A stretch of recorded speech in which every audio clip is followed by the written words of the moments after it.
Bonjour à toutes et à tous et bienvenue dans cette revue de marché de ce mardi 15 mars 2022, Training University Center. Je suis ravi de vous retrouver pour cette nouvelle émission. Alors, avant de démarrer, bien sûr, comme chaque briefing, l'avertissement légal sur les risques. Donc, bien sûr, cette information, enfin ce briefing est tenu à titre informatif et ne représente en aucun cas un conseil en investissement.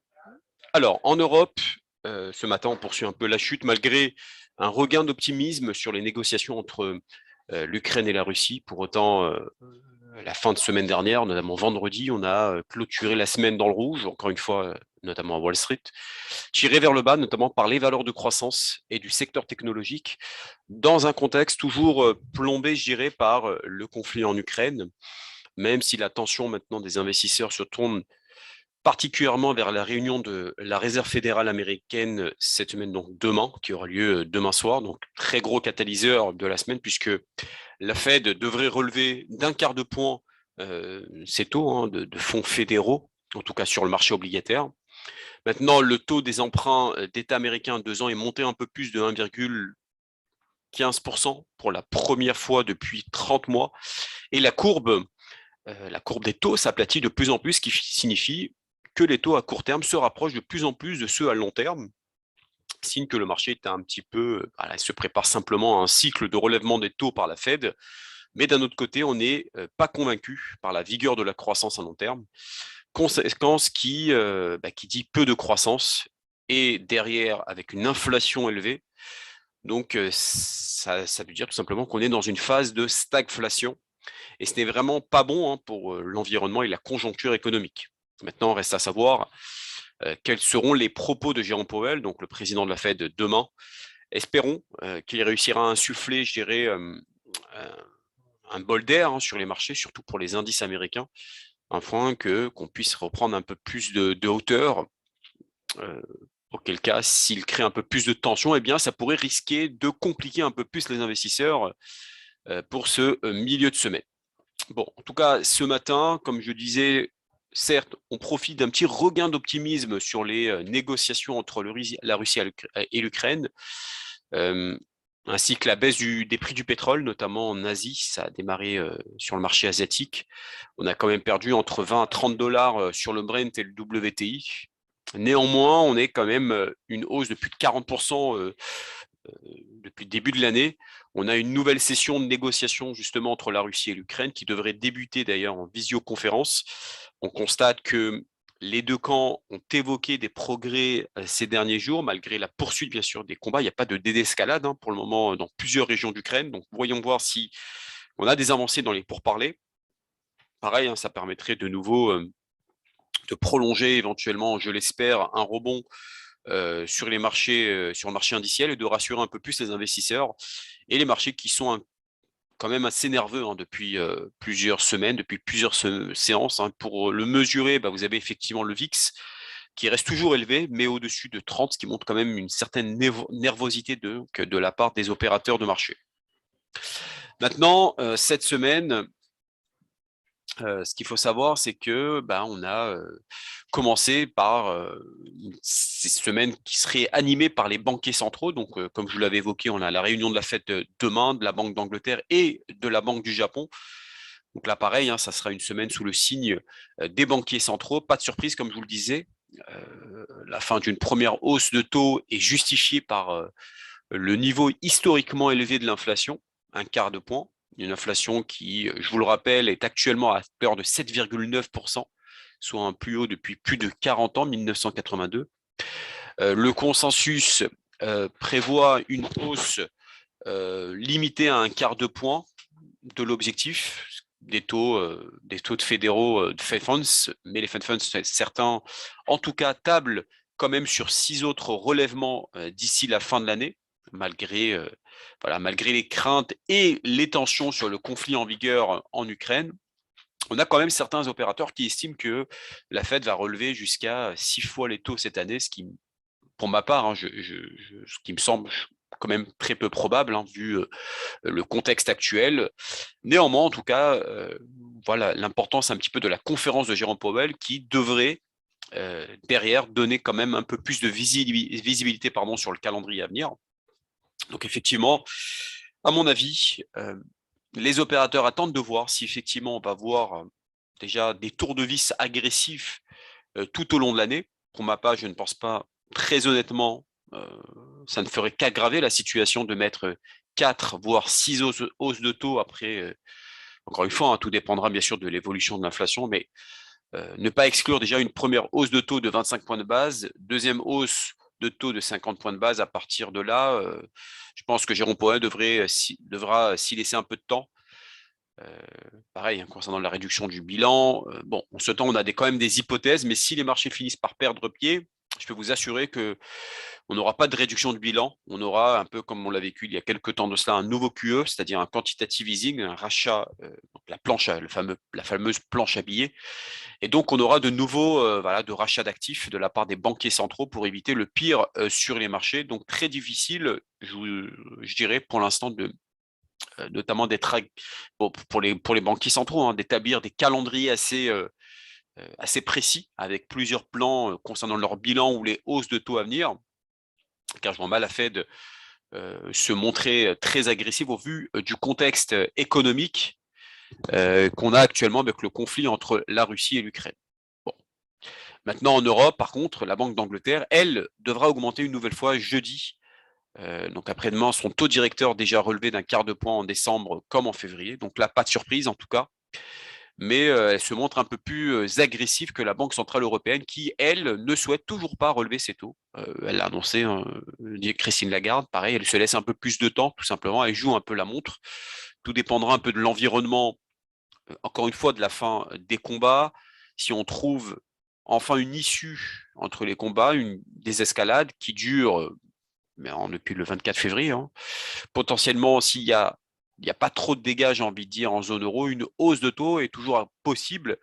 Effectivement, je dirais, on pourrait avoir une hausse, ouais, quand même, si l'inflation reste aussi élevée en Europe et qu'il y a une désescalade qui commence à se prononcer, à ce moment-là, on pourrait avoir effectivement une, une décision radicale, je pense, de la BCE qui devrait agir à un moment ou à un autre pour juguler un petit peu cette inflation galopante. Alors, je voulais vous montrer côté macro sur la partie de l'indice chinois, l'indice Hang Seng, qui regroupe toutes les valeurs chinoises de coloration technologique, un peu l'équivalent donc du Nasdaq américain. Donc, c'est le Hang Seng. Ce qui est important de noter, c'est qu'on est quand même sur, si vous regardez bien le graphique, alors, si vous regardez bien le graphique, c'est qu'on est tout simplement en chute libre, hein. On a un couteau qui tombe. L'indice a perdu quasiment plus de 65% depuis son sommet du mois de mars. On est vraiment en chute libre, hein. On a quand même effacé toute la hausse du crack lié au Covid et on est quand même retombé voilà, vers les 4000 points, quasiment monté, puisqu'on est quasiment monté proche des 12 000, hein, évaporation totale, hein, de l'indice voilà, au cours de la semaine passée, en tout cas, la chute est encore à la Chine liée à plus de 10%. Donc ça fait une déroute des valeurs technologiques qui s'explique tout simplement par les relations étroites de Pékin avec la Russie, ce qui peut augmenter tout simplement les risques pour les entreprises du pays, déjà mises à mal, pour rappel, par de nouveaux vents contraires réglementaires. Pour rappel, hein, on avait le gouvernement chinois qui a émis de nouvelles restrictions, notamment sur les sociétés liées notamment aux jeux vidéo. Donc toutes les valeurs de croissance, en tout cas les techs, avaient déjà été plombées par les nouvelles mesures de réglementation par le gouvernement chinois. Ensuite, le Nasdaq, lui, a quand même bien décroché, hein, je vous rappelle, hein, on en avait parlé la dernière fois, il est rentré en bear market aussi, donc chute de plus de 20%, pénalisé bien sûr par la hausse des taux et le resserrement monétaire une nouvelle fois fragilisé. Une nouvelle fois, il plonge à nouveau étant donné que la Russie tente d'échapper aux sanctions occidentales en mettant en place de nouveaux partenariats avec la Chine, notamment sur les moyens de paiement. J'en ai parlé puisqu'ils trouvent parce qu'effectivement, on leur a interdit l'accès au SWIFT, donc forcément là, ça a rebondi et ça a noué des partenariats et du business donc qui est en train de se faire entre la Chine et la Russie, qui tentent de faire donc des plans de business en tout cas avec la Chine pour contrer un peu ces sanctions. Forcément, l'indice chinois, pardon, euh, encore une fois, de nouveau plombé, les investisseurs fuyant les risques chinois, voilà, plutôt dans un vent de panique. Néanmoins, ça signifie quand même qu'il y a des opportunités, très clairement. En tout cas, je trouve qu'on est dans un excès baissier, si vous regardez bien ce graphique, qui est vraiment fortement baissier, avec un excès de pessimisme, hein. Je dis pas que c'est le meilleur moment pour se positionner sur certaines valeurs chinoises, mais à mon avis, tôt ou tard, on aura un gros rattrapage. Quand l'horizon s'éclaircira un peu plus, à mon avis, il y aura des achats à bon compte à effectuer sur certaines valeurs chinoises qui ont été totalement survendues. Je pense à Baidu, je pense à Alibaba notamment, gros mastodontes, je dirais, chinoises. En tout cas, c'est des grosses valeurs qui tirent l'indice, à mon avis, pour l'instant, vers le bas. Pour le moment, c'est peut-être un peu trop pour le moment pour se prononcer, je vous l'accorde. Mais bon, on passe pas sur un marché baissier indéfiniment. Généralement, on est dans une phase baissière. On va sûrement agir dans une phase de stabilisation. Et on parlera un petit peu de cette partie-là sur notamment l'un des indices américains, l'indice de référence financière mondiale qu'on verra juste après, où les indices seront un petit peu plus calmés dans leur chute. On aura une phase de stabilisation sur certains dossiers qui sont clairement survendus, sous-évalués. Je pense que dans cette optique d'investissement long terme, il peut être opportun de se positionner sur certaines valeurs. En tout cas, un rattrapage tout simplement, une chute de 65%, c'était quand même pas rien. Si vous êtes un investisseur long terme, effectivement, ces marchés baissiers peuvent être une source d'opportunité pour effectuer un rattrapage de bons dossiers, mais qui sont juste actuellement pour le moment dégommés entre guillemets hein, par les investisseurs à cause des tensions géopolitiques. Là, je voulais vous montrer un graphique qui est quand même assez intéressant, qui représente un peu l'historique des chocs boursiers. On a pu avoir notamment depuis 1980. Donc pour le moment, je trouve qu'on est un peu à la croisée des chemins. C'est l'équivalent du VIX hein, qui n'a pas explosé pour autant. On a connu un VIX aux alentours de 80 lors de la chute notamment de la banque Lehman Brothers et bien sûr du coronavirus. On était vraiment entré en crack boursier hein, derrière, enfin en crack sur le VIX, hein, financier, déjà perdu entre 40 et 50%. Ici, quasiment, c'est entre 60 et 70% sur les indices. Donc, vous voyez que lorsque le VIX quand même accélère au niveau des 40, eh bien, on s'installe durablement au-dessus de 40. Et là, effectivement, ça devient dangereux, potentiellement des phases soit de récession, soit en tout cas de crack sur les marchés financiers. Alors, sachez que bien sûr, sur votre plateforme, vous avez la possibilité de faire du VAD, donc de la vente à découvert, ce qui n'est pas forcément problématique. Donc, faire des VAD, c'est possible, faire des ventes à découvert, pourquoi pas. Donc là, on a actuellement un VIX qui est très élevé, mais on commence un petit peu à stabiliser. Donc voilà, donc on n'a jamais dépassé les 40 et on est aux alentours de 30 actuellement. La volatilité, bien sûr, du conflit russo-ukrainien sur notamment les actions américaines est équivalent à celle de la guerre, notamment la guerre du Golfe dans les années 90. Si vous vous souvenez bien, je vous avais déjà présenté des graphiques en vous disant que les tensions géopolitiques créent souvent de la nervosité sur les marchés, mais rarement on a eu des phases de ce qu'on appelle le bear market, en tout cas. La seule fois, c'était pour rappel, je vous avais présenté ce graphique durant l'attaque de Pearl Harbor. Bon, en même temps, c'était durant quand même une guerre, c'est quand même la guerre mondiale. Donc, pas étonnant qu'on ait une phase de marché baissier derrière, mais globalement, euh, une fois la guerre, ouais, il y avait également la guerre en Irak. Là, je crois qu'on avait quand même perdu plus de 20%, mais on n'était pas un peu moins de 20%, je crois. On n'était pas rentré en bear market. Là, on est un peu à la croisée des chemins. Les indices entrés légèrement en bear market, que ce soit sur l'indice parisien, le CAC 40, le DAX également, mais on a eu effectivement derrière un énorme rebond. Hein, pareil pour, on le verra tout à l'heure sur la partie technique, le S&P 500. Mais bon, on n'est pas rentré dans une phase durable et je ne pense qu'il faudrait que le VIX explose un peu plus, comme c'était le cas avec le Covid ou avec Lehman Brothers, pour s'installer derrière durablement dans une phase baissière à moyen long terme. Donc là, à mon avis, la moindre news pardon, sur l'avancée des pourparlers pourrait retomber tout de suite le VIX. Donc, je vous rappelle, hein, le VIX, petite parenthèse, c'est l'indice de volatilité, l'indice de la peur, entre guillemets. Et donc, si ça pourrait retomber ce fameux VIX, les marchés reprendraient un peu plus de hauteur. Maintenant, voyons voir un petit peu ce que va dire notamment demain Jérôme Powell pour la Fed, pour la Banque du Japon également, pour la Banque d'Angleterre jeudi, des événements très très attendus par les opérateurs de marché pour espérer avoir un peu plus de visibilité. Pourquoi reprendre un peu plus de hauteur derrière si le pire n'est pas encore certain comme d'habitude. Voici le calendrier du jour. Quelques informations importantes. ce matin, lundi 10 août, les prix à la production et bien sûr le discours de la présidente de la BCE, Christine Lagarde, à 16h15, pardon. Au niveau du programme du jour, donc de ce mardi 15 mars, on va parler un peu de Netflix, le S&P 500, l'USA 500 sur la plateforme, le métal jaune et le Bitcoin. Alors, concernant Netflix, avant de parler sur la partie technique, on va regarder tout de suite. Alors déjà, il faut savoir que les analystes de Wells Fargo ont renouvelé dernièrement leurs recommandations sur le titre Netflix qui puisse tabler sur un scénario favorable en ce qui concerne notamment le rythme d'acquisition de nouveaux abonnés de la plateforme, notamment suite à une certaine demande importante. Je vous avais parlé la dernière fois de Netflix. Effectivement, pour l'instant, ça case des supports assez importants. En tout cas, dans une note de recherche, la banque américaine a fait valoir que les prévisions les plus optimistes du marché visaient à hauteur de 321 millions d'abonnés à horizon de 2025, puis 437 millions d'abonnés pour 2030, soit environ 24 millions de nouveaux abonnés par an. Par contre, sur la partie pessimiste, alors ils envisagent, alors ce n'est pas eux, mais ils envisagent quand même que ça chute de 283 millions d'abonnés en 2025, puis 359 millions, ce qui représente l'arrivée de 15 millions de nouveaux abonnés chaque année. Alors, il y a deux hypothèses. Wells Fargo, entre ces deux hypothèses, dit clairement plancher sur le plus favorable, expliquant que les tendances actuelles laissent envisager qu'il y aurait plus de 110 millions de nouveaux utilisateurs annuels dans tout ce qui est mobile et le très haut débit dans les années qui arrivent. En tout cas, tendance que Netflix pourrait largement tirer parti, qui affirme un peu l'établissement en raison de la qualité de son offre en matière de streaming.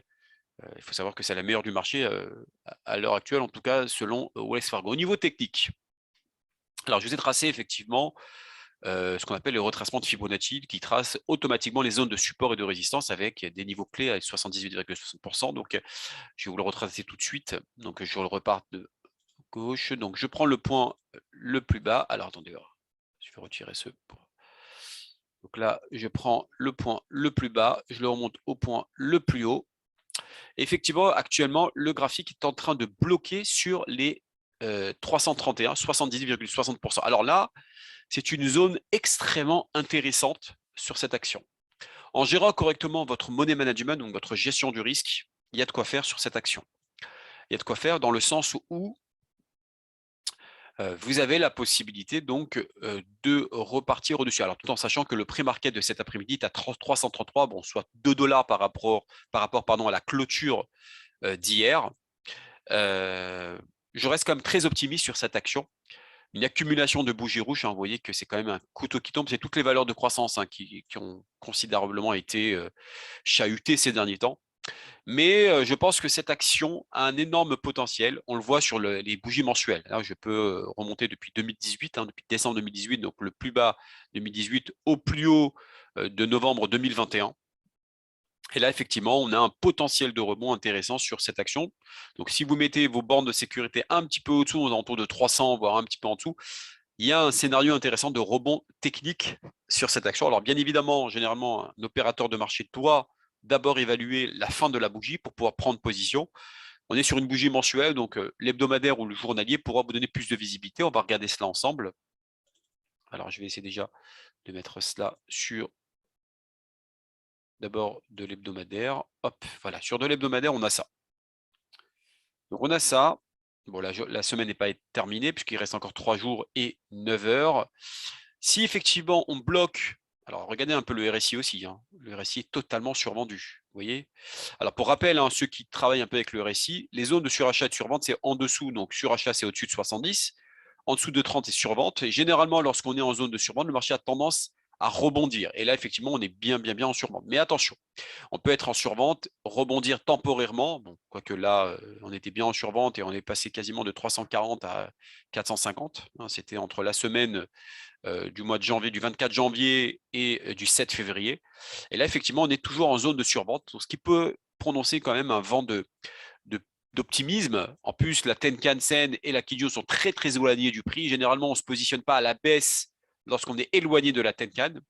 Tout nous tout nous porte à dire qu'on pourrait avoir un rebond intéressant sur l'action Netflix. Donc, voilà, une bonne recommandation sur de l'hebdomadaire. On va regarder ce que préconisent les analystes Trading Central sur l'action Netflix qui envisage un rebond. Alors, à savoir que c'est une analyse qui est faite hier à 7h32 du matin, une analyse en daily, ça veut dire que chaque bougie représente une journée de cotation. Et d'après les analystes, on est acheteur tant qu'on est au-dessus des 313. Alors ça, c'est important, chose qui est souvent négligée, mais les points pivots, c'est un point clé. Tant qu'on est au-dessus, on achète. En dessous de 313, on ne peut plus acheter. Il y a un retournement de tendance. Pourquoi? Parce que c'est une zone clé à laquelle le marché pourrait repartir à la baisse dans ces niveaux-là. On va passer sur le S&P 500. Alors, le S&P 500, déjà, ce qui est très important dans un portefeuille, parce qu'il est bien de gérer son portefeuille non seulement sur le plan émotionnel, psychologique, mais également sur le plan technique. Pourquoi je vous dis ça? Parce que des fois, il peut y avoir une tempête à l'extérieur. Et n'oubliez pas que dans 7, 8, 9, 10 ans, on ne se souviendra pas de ce qui se passe actuellement. Moi, je ne pense pas que la phase actuelle qu'on est en train de vivre est un véritable marché baissier. Il pourrait s'agir plutôt, comme je l'ai dit plusieurs fois, d'un quatrième trimestre 2018 avec des baisses de 20-25% plutôt qu'un crack boursier de type, comme je l'avais évoqué en introduction, Lehman Brothers. Je n'ai évidemment pas de boule de cristal, hein, mais je suis sûr d'une chose, c'est qu'avec une bonne diversification de votre portefeuille, une bonne stratégie, une gestion de votre money management, une gestion de votre argent et un bon horizon temporel, on peut évidemment tout surmonter. Alors, pourquoi je vous dis ça? Parce que j'aimerais vous montrer quelques considérations utiles que j'aimerais vous montrer notamment sur l'indice de référence financière mondiale depuis plusieurs années. Alors, c'est un graphique que j'ai dû peut-être vous présenter il y a quelques temps de cela. En moyenne, si on regarde un peu ce graphique, de 1950 à aujourd'hui, le drawdown moyen de l'indice, donc du S&P 500, a été à hauteur de 13,6%. Alors, drawdown, ça mesure un peu comment expliquer cela? Ça mesure un peu le risque de votre portefeuille. Pour vous donner un ordre d'idée. Donc, un drawdown qui est faible, ça veut dire que vous gérez correctement votre risque. Et là, on était, depuis le début de l'année, on en est à peu près à 11,8%, donc très très proche des valeurs moyennes. Quand vous entendez un peu les médias, les journaux qui crient à l'effondrement, bon, bien sûr, hein, il faudrait beaucoup prendre les choses avec des pincettes. Voilà, donc moi, ce que je veux me concentrer encore le plus, ce sont l'image juste après que j'aimerais vous montrer sur le slide. Alors, je vais vous expliquer un petit peu cela. Ici, vous avez les pires périodes de l'histoire. Les vrais marchés baissiers, 1929, 1937, 2000. Vous avez également 2008, puisque c'est la crise des subprimes. Les rendements des années suivantes, et c'est ça qui est intéressant, ont toujours été incroyablement généreux, avec des rendements moyens de 50% après un an, de plus de 130% après 5 ans. Nous revenons toujours à la base, c'est-à-dire qui est simple mais essentiel. On doit toujours nous demander fondamentalement comment on peut survenir, comment on peut gérer tout cela lorsqu'il y a ces phases-là. Est-ce qu'on est en train de se précipiter pour tout vendre par peur ou est-ce qu'on est en train de contextualiser le moment, de penser clairement et peut-être de nous en tenir à nos stratégies? Et grâce à ses propres investissements, ça signifie essentiellement être une personne équilibrée, gérer correctement ses risques, qui connaît plus ou moins l'histoire, et le comportement derrière de ce qui va devenir. Et c'est ça qui est intéressant dans ce type de configuration graphique. Alors, juste un instant, je vais vous passer sur la partie graphique.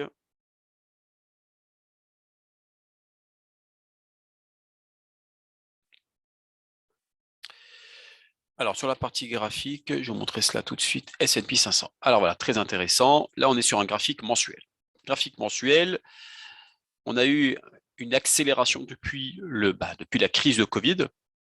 Donc là, on était quasiment le plus bas de ce mois-ci, c'était le mois de mars. On était à 2184,7 et on est monté au plus haut. C'était au mois de janvier 2022. On est monté à 4819,80. Avalement baissier. Avalement baissier qu'on retrouve ici, hein, c'était le mois de janvier. Je ne sais pas si vous vous souvenez, à cette période, je vous avais parlé de cet avalement baissier avant les différentes crises. Et effectivement, on avait évoqué une chute sur le S&P 500. Alors, pour rappel, l'avalement baissier, je vais vous montrer ça tout de suite. Pour vous donner un ordre d'idée, avalement baissier, voilà. C'est ça, hein, c'est ce graphique-là.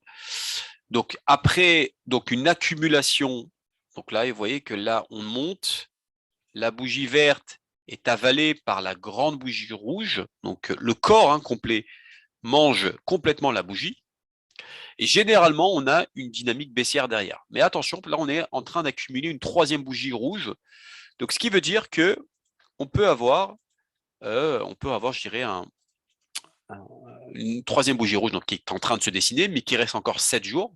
Là, on a un niveau de support qui est quand même assez important, qui n'est pas totalement terminé. On va regarder ensemble les Fibonacci et les zones clés entre le point le plus bas du mois de mars 2020 et le point le plus haut de janvier 2022. Et là, on est en train de toucher les 23,6% des retracements de Fibonacci. Alors, oui, effectivement, si on passait sous les 4197 en clôture, tous les scénarios sont envisageables pour qu'on aille chercher les 3813, comme vous voyez ici, à 38,20%, mais c'est pas grave, c'est-à-dire que les marchés sont baissiers, on voit une clôture en dessous, pourquoi pas se positionner à la baisse et profiter de la dynamique baissière, en parallèle de éventuellement des positions latentes qu'on peut avoir, tout dépend bien sûr de la gestion de votre risque, comment vous gérez vos stops de protection, mais là tout dépend de la clôture mensuelle. On va regarder en hebdomadaire, comme on peut le voir ici. Donc là, le niveau, donc on zoome un petit peu, c'est ce que vous avez tout à l'heure. Donc là, vous avez la bougie hebdomadaire qui n'est pas terminée. Mais c'est effectivement, si on repasse au-dessus, on a une forme de doji. Doji, c'est-à-dire qu'on a une figure d'indécision et qu'on pourrait avoir un rebond technique. Alors juste un doji, c'est une forme comme ça. Vous avez des doji en étoile, doji en croix, doji en dragon. Vous avez différents types de doji. Et généralement, les doji sont une figure d'indécision qui nous permet d'avoir des retournements haussiers derrière. Donc, si on a un doji, à ce moment-là, on peut avoir un retournement haussier pour la semaine à venir. Mais si effectivement on passe en dessous en hebdomadaire, alors oui, on pourrait avoir une continuation baissière sur l'indice de référence de la finance mondiale. On va regarder en RSI. Le RSI, si vous regardez bien, est survendu en hebdomadaire. D'accord, donc là on est quasiment survendu. Pour l'instant, on est dans une dynamique qui est quand même assez baissière. On le voit, on ne va pas le dire le contraire, mais après, ça dépend comment se termine cette bougie. Si on repasse au-dessus des 4197 et 23,6% et qu'on repasse au-dessus de cette résistance, bon, il y a pas mal de si aussi. C'est assez subjectif, mais effectivement, si on repasserait au-delà de cette zone rectangulaire, donc ce qu'on appelle une zone de résistance, à ce moment-là, oui, on pourrait avoir un rebond technique. Mais pour l'instant, la dynamique reste baissière. Est-ce qu'on va aller chercher les 38,20% à 3813? Est-ce qu'on peut avoir une chute? Parce que si on regarde bien en mensuel, si je reviens sur du mensuel, là, ce mois-ci, on est à moins 4%. Moins 2,78 au mois de février et moins 5,74% au mois de janvier. Donc, on est quasiment à moins 10, à plus de moins 12%, moins 12, moins 13%. Donc, ce qui est pas mal. Ce qui est pas mal. Donc, la dynamique reste fortement baissée. Après, on verra comment va réagir demain.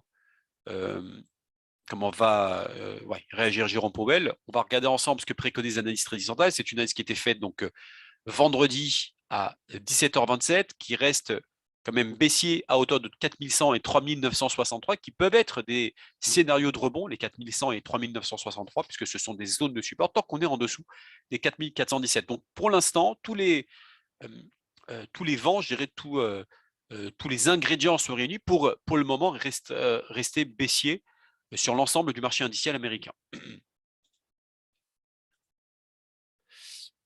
On va passer sur l'or.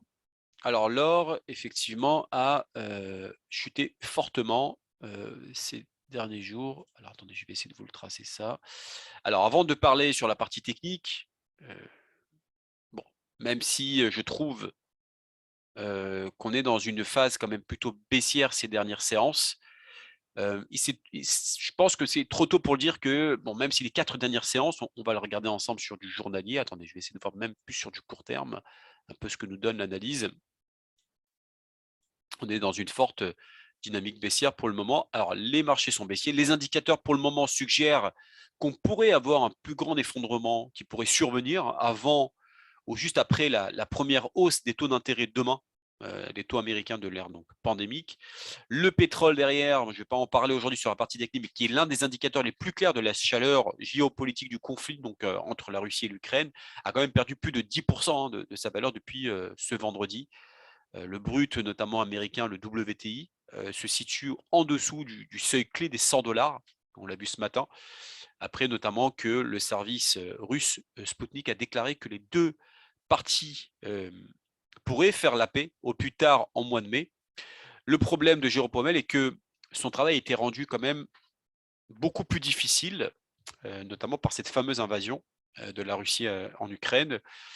Bloomberg l'a noté la semaine dernière dans un commentaire, la guerre a déclenché de telles turbulences que les marchés financiers et énergétiques mondiaux seraient difficiles pour le moment, enfin, je dirais les turbulences sur ces marchés-là, ce serait pour le moment difficile de les supprimer, quels que soient les outils que la Fed utilisera demain.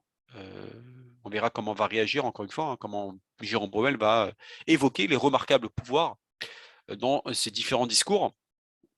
En tout cas, sur du mensuel, déjà dans un premier temps, on va regarder ensemble, on est conjoncture, donc là on est sur des bougies mensuelles. Au mois d'août 2020, c'était l'année où on a atteint un record historique, puisqu'on est passé à 2074,80, quasiment les 2075. Si on fait les retracements de Fibonacci entre le point le plus bas et le point le plus haut et le point le plus bas, et c'est ça qui est intéressant. Vous voyez que comme quoi la bougie mensuelle n'a pas encore été totalement terminée puisqu'il reste encore 16 jours. Si on passe au-dessus des 1922 de 83, si on clôture au-dessus des 1922 83 à la fin du mois, alors oui, effectivement, on pourrait aller chercher les 1875. En revanche, si on fermait au-dessus, alors on resterait optimiste et pour aller chercher les 1989 déjà dans un premier temps, voire aller chercher de nouveaux records au-dessus. Donc ça, c'est sur du mensuel. On va regarder en hebdomadaire. Comme quoi, c'est important d'avoir ces Fibonacci à côté de vous. Alors, c'est ça qui est intéressant. Regardez, là, je vous ai tracé en mensuel, mais je les ai également intégrés sur de l'hebdomadaire. Et regardez comment le marché a chuté la semaine dernière juste en dessous des 1989,75, puisque la clôture, et c'est ça qui est important, ne pas regarder les mèches, mais regarder plutôt les corps, le corps est en dessous des 1989,75. On repasse en dessous, et là, le marché a considérablement chuté, puisqu'on est passé de 1989 à 1925, qui pourrait être un point d'entrée intéressant à l'achat, pour mettre avec des stops en dessous. Tant qu'on ne casse pas les 1925, on reste acheteur. En revanche, si on cassait en dessous, c'est-à-dire que la fin de la semaine, donc encore dans 3 jours et 10 heures, on passait sous les 1925, là, effectivement, ça pourrait être un peu plus dangereux. Et là, le marché pourrait rentrer donc dans un scénario plutôt baissier. On va regarder ce que préconisent les analystes de Trading Central qui envisagent une hausse tant qu'on est au-dessus. Alors, la dernière mise à jour a été faite hier, puisqu'elle a été faite le 14, au-dessus des 1925. Alors, attention, on est en train de les toucher, les 1925. On ferme en dessous des 1925 aujourd'hui. Et là, à ce moment-là, on pourrait avoir un scénario baissier les jours qui arrivent.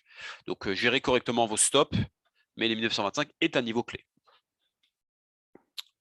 Enfin, nous allons passer sur le Bitcoin. Le Bitcoin, alors qui est, alors je vous rappelle, les crypto-monnaies sont un moyen d'échange idéologique qui rejette en ce moment tout contrôle ou même implication des gouvernements.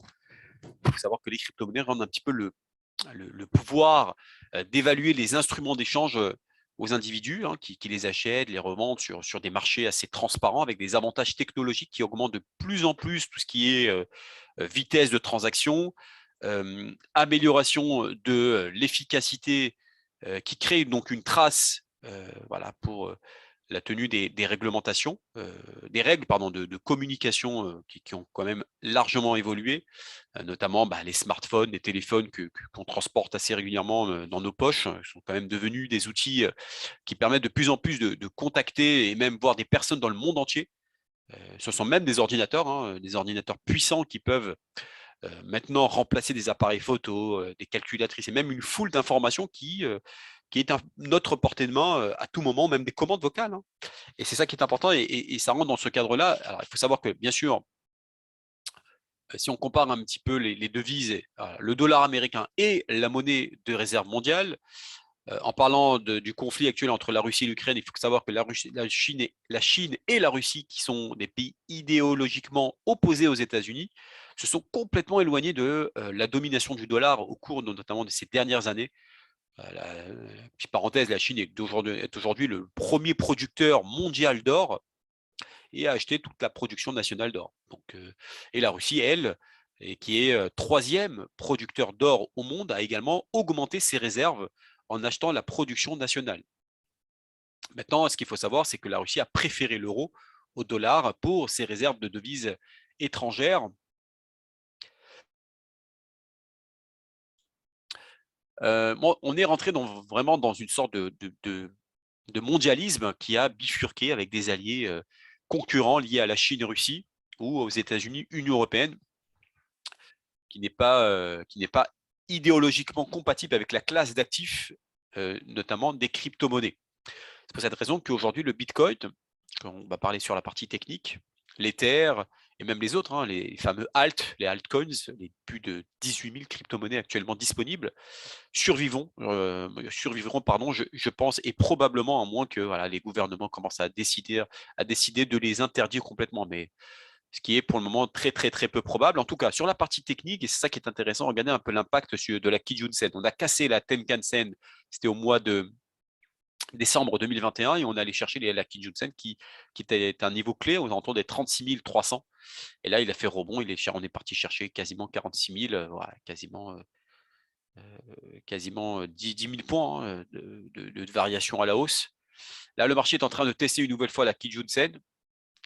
Alors, la zone de résistance que vous avez ici est une zone clé. Donc, si on passait au-dessus, alors là, on pourrait avoir une très, très forte dynamique haussière, mais pour le moment, on n'y est pas. On a une accumulation de 3 bougies rouges sur le Bitcoin, donc le mois de novembre, décembre, janvier. Le mois de février a été plutôt positif. Le mois de mars, pour l'instant, est plutôt négatif. Mais effectivement, si on repassait au-dessus de la zone rectangulaire, zone de résistance, on pourrait aller chercher la zone ici que vous avez l'ancienne Tenkan-sen, les 48 955, comme vous pouvez le constater sur le graphique.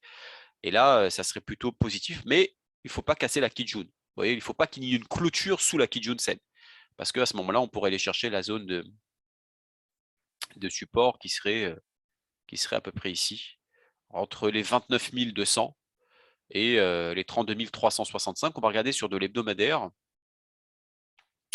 On a eu effectivement une épaule tête-épaule ici, pour rappel, une épaule tête-épaule, pour ceux qui nous suivent assez régulièrement.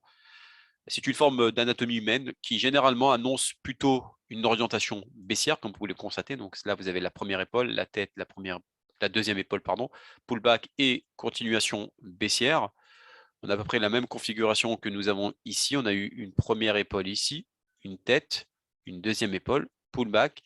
Et là, normalement, le marché est censé chercher cette zone rectangulaire. Vous voyez, j'ai même mis un niveau d'alerte aux alentours des 32 000, qui est, à mon avis, un niveau clé à laquelle il faudra surveiller, si ce n'est pas cassé, bien sûr. Donc, d'où l'importance de mettre des alertes aussi, pour savoir les points d'entrée intéressants qu'on peut aller chercher sur ce genre d'actifs.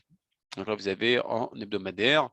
On va regarder ce que préconise l'analyste Trading Central, qui envisage toujours une baisse. L'analyse a été faite hier également, à rester baissier pour aller chercher les 33 000, 29 800, tant qu'on est en dessous des 45 000. En revanche, si on passait au-dessus des 45 000, alors là, c'est plutôt haussier pour aller chercher les 48 000, voire les 52 000 dollars.